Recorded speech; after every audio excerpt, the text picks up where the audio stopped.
देखिएगा question number 1, answer कीजिए, पढ़िए क्वेश्चन को। क्वेश्चन नंबर 1 क्या कहता है, निम्नलिखित में से कौन से दो सीखने की वर्तमान समझ के अनुसार सत्य है। सीखने की वर्तमान समझ यानी प्रेजेंट नॉलेज ऑफ लर्निंग या अधिगम जिसको हम कह देते हैं। तो प्रेजेंट नॉलेज ऑफ लर्निंग की बात हो रही है कि सीखने की तबीयत बेटर है भैया, पहले से बेटर है बट समय लग रहा है, वीकनेस बहुत है।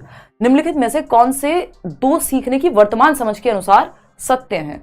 पहला ऑप्शन है त्रुटियां सीखने के वर्तमान समझ का मतलब क्या है, जो प्रेजेंट में हम जैसे लर्निंग को देखते हैं। और प्रेजेंट में लर्निंग को कैसे देखते हैं, कंस्ट्रक्टिविज्म यानी रचनावाद के अनुसार देखते हैं अगर हम देखें तो, यानी बच्चे को एक्टिव रखना चाहते हैं हम। वर्तमान समझ से ताल्लुक यहाँ पे ये है, ये उर्दू निकल के आ रही है ना।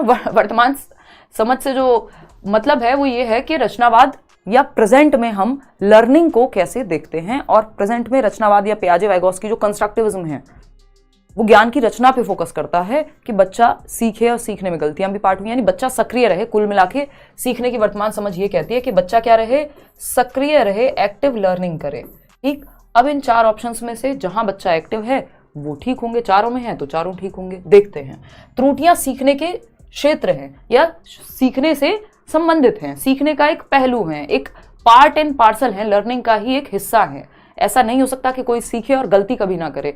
तो गलती, त्रुटियां मतलब गलतियां, मिस्टेक्स, एरर्स, तो पार्ट ऑफ लर्निंग है। बिल्कुल सही बात है, पॉजिटिव बात है, बच्चा एक्टिव है। त्रुटियां भाषा अधिगम में बाधा डालती हैं, ये सोच प्रेजेंट में नहीं है।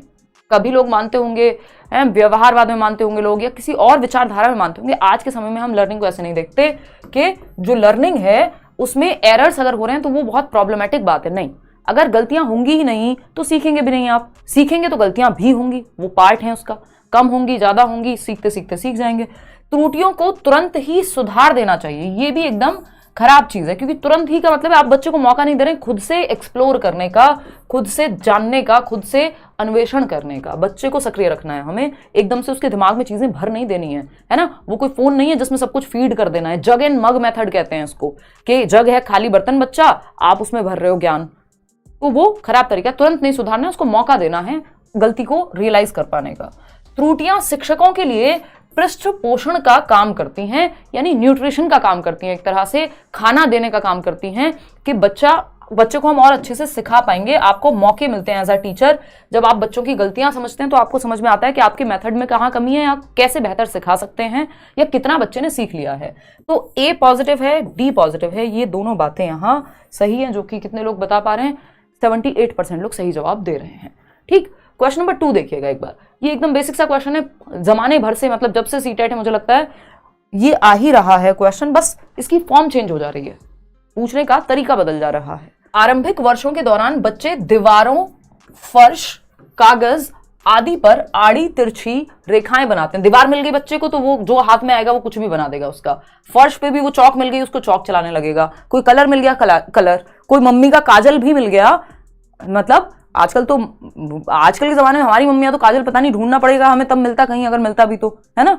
लेकिन आजकल तो ये कॉमन चीज है, आईलाइनर मिल जाएगा तो वो बच्चा जो हाथ में आ गया उससे कर लेगा। पेन मिल गया, पेंसिल मिल गई, कलम मिल गई, कागज मिल गया, जहां पे मिलेगा वो कुछ भी आड़ी तिरछी लाइनें खींचना शुरू कर देगा। ये क्या है, शुरुआती सालों में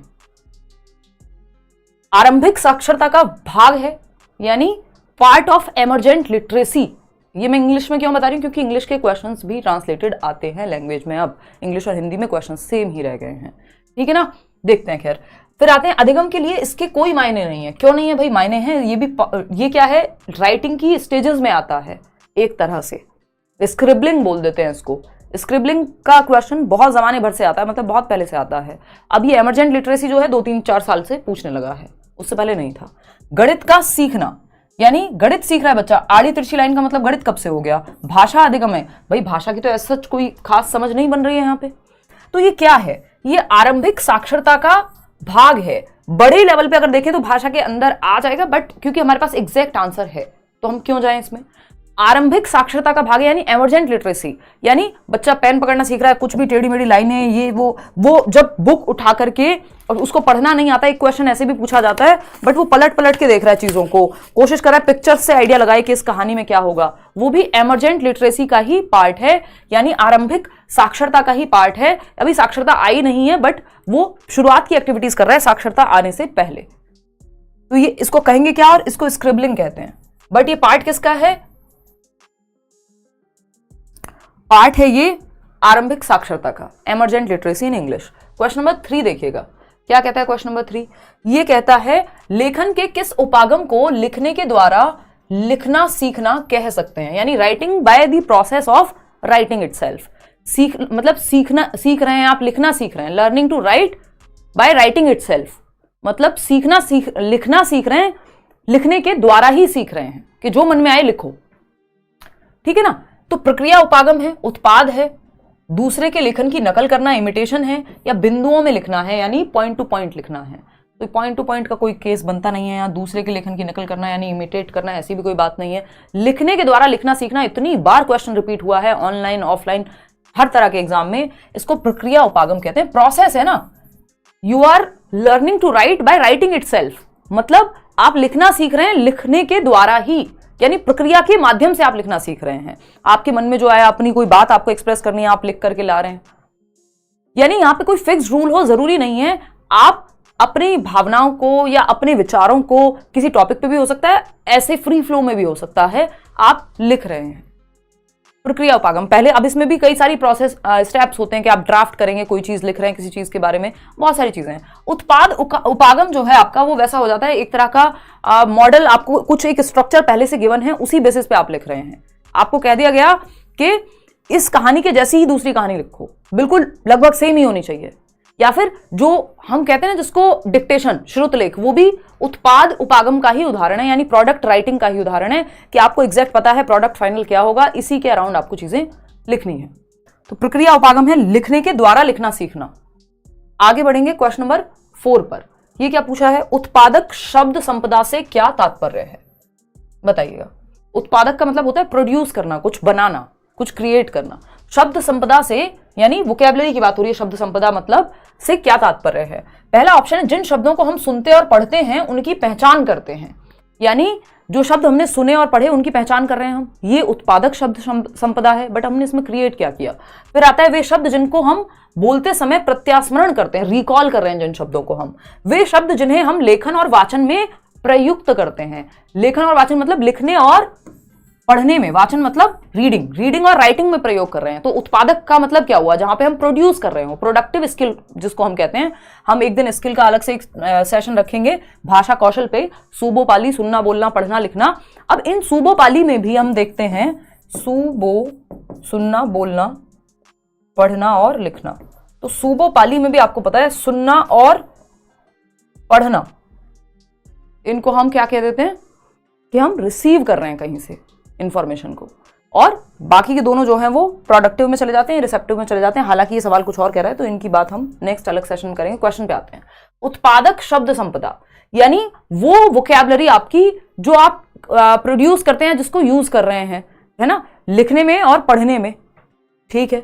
वे शब्द जिन्हें हम श्रवण व लेखन के दौरान पहचान नहीं पाते, नहीं पहचान नहीं पाते तो वो पैसिव हो जाता है एक तरह से, पहचान नहीं पाते, इवन पहचान नहीं पाते तो वो तो इवन वोकैबुलरी का हिस्सा भी नहीं है भाई, जिनको हम पहचान ही नहीं पाए, जिनको पढ़ के हमें समझ में ही नहीं आ रहा। तो उत्पादक संपदा किसका हिस्सा है? उत्पादक संपदा वे शब्द जिन्हें हम लेखन और वाचन में प्रयुक्त करते हैं, है ना। पहले हम इसको उत्पादन संपदा को उत्पादक कौशल के रूप में देख रहे थे, बट पूछा कुछ और है क्वेश्चन ने, ठीक है ना, कि वो शब्द जिन्हें हम सुनते और पढ़ते हैं उनकी पहचान करते हैं, ये उत्पादक संपदा है? नहीं। वे शब्द जिनका हम बोलते समय प्रत्यास्मरण रिकॉल कर रहे हैं? नहीं। एक्टिव कहां है बच्चा? वे शब्द जिन्हें हम लेखन और वाचन में प्रयुक्त कर रहे हैं, यानी पढ़ने में भी और राइटिंग में भी, तो वो बार बार आ रहे हैं शब्द।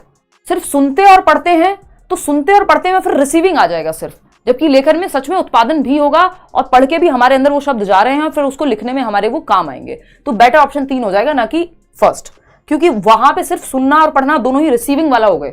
यानी रिसीविंग मतलब जो मैं अभी सूबो पाली आपको बताया था, सुनना और पढ़ना में दोनों में क्या है, ग्रम्यात्मक कौशल है, सिर्फ ग्रहण कर रहे हैं आप, जबकि यहाँ पे उत्पादन भी शामिल होगा। क्वेश्चन नंबर 5 देखिएगा एक बार, क्या कहता है क्वेश्चन नंबर 5? प्राथमिक विद्यालय की एक कक्षा में कार्टून पुस्तकें, बहुत से चित्र वाली 10 पृष्ठीय छोटी छोटी पुस्तकें और समाचार पत्र रखे हैं, जिन्हें शिक्षार्थी जब चाहें या जब भी समय मिले पढ़ सकते हैं। यहाँ कक्षा में क्या करने का प्रयास किया जा रहा है?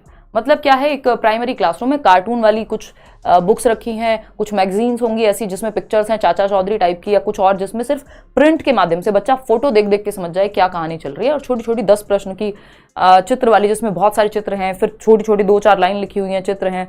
तो छोटी किताबें हैं, रीडिंग हैबिट बिल्ड करना चाह रहे हैं बच्चे में। ये क्या है, प्रयास किया जा रहा है किस चीज का? मुद्रित समृद्ध परिवेश सृजित किया जा रहा है, यानी प्रिंट रिच एनवायरमेंट बहुत इंपॉर्टेंट होता है भाषा सीखने के लिए। कि हमने आसपास क्लासेस में हम देखते हैं कि चार्ट्स लगे हुए हैं, है ना, कुछ और बना हुआ है, कोई कहानी का प्रिंट लगा हुआ है। उसी तरह से जब किताबों में बहुत सारे प्रिंट्स हैं, कार्टून है, चित्र हैं, तो मतलब हम मुद्रित समृद्ध या प्रिंट रिच एनवायरमेंट क्रिएट कर रहे हैं जिससे बच्चा भाषा को आसानी से सीख पाएगा। उसके आसपास हर जगह देखने को भाषा का काफी माहौल है, चाहे वो प्रिंटेड किताबें हैं, चार्ट्स हैं क्लासरूम में, है ना, कोई एक्टिविटी है। शिक्षार्थियों में पठन संबंधी आदतों का विकास होना, ये बात ठीक है, लेकिन मुख्य जो बात है वो ये है कि प्रिंट रिच एनवायरमेंट है, ऐसा एनवायरमेंट जहां अपॉर्चुनिटीज हैं, अवसर मिल रहे हैं बच्चे को पढ़ने के, किताबें देखने के। ऐसा नहीं है कि एक क्लासरूम है बस और एक बोर्ड है, बाकी कुछ है ही नहीं देखने को, ना कोई किताब है ना कोई प्रिंट मटेरियल है, ठीक है ना। शिक्षार्थियों में ये अपने आप हो जाएगा, पहले आपको ये परिवेश तो सृजित करोगे तब तो आदत का विकास होगा।